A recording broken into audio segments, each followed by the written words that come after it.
我们开始炒制螺丝。首先呢，我们锅里呢倒入准备好的这个大豆油，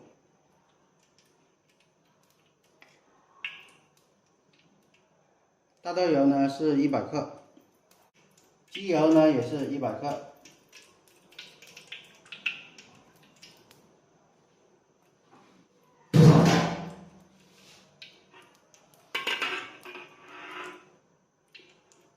然后呢，待这个油温烧至150度的时候呢，倒入我们的这个生姜。如果有这个油温枪的时候呢，我们可以测一下这个油温；没有的话，我们放一个手，就是如果是这个感觉到发烫的，那么我们这个油温就已经达到150的。好，现在我们就直接可以倒入我们的准备好这个生姜。生姜的话，我们可以倒入100克生姜。生姜的话，我们炒香之后呢，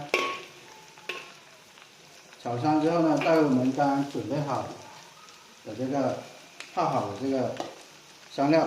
好，炒香之后呢，我们倒入准备好的这个香料。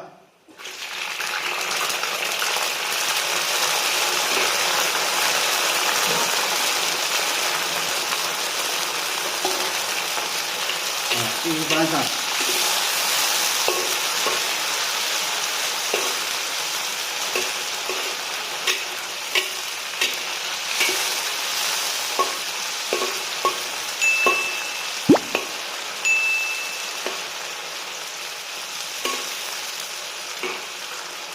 我们把这个香料呢炒香，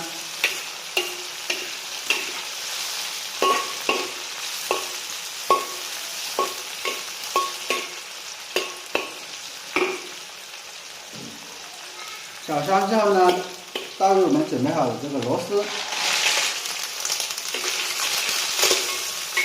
继续翻炒均匀。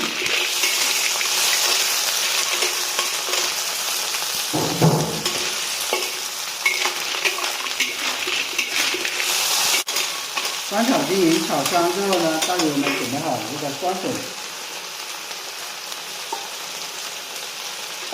继续翻炒。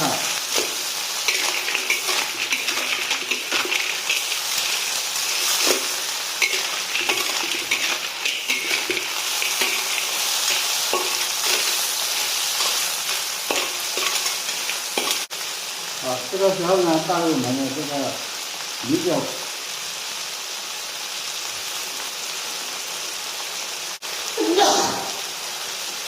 在旁边呢，倒入我们准备好的这个料酒，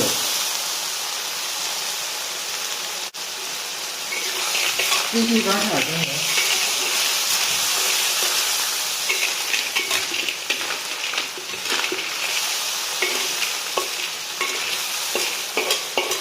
我们呢炒3到4分钟，我们就可以把它捞出来，倒入这个高汤里面去进行熬制。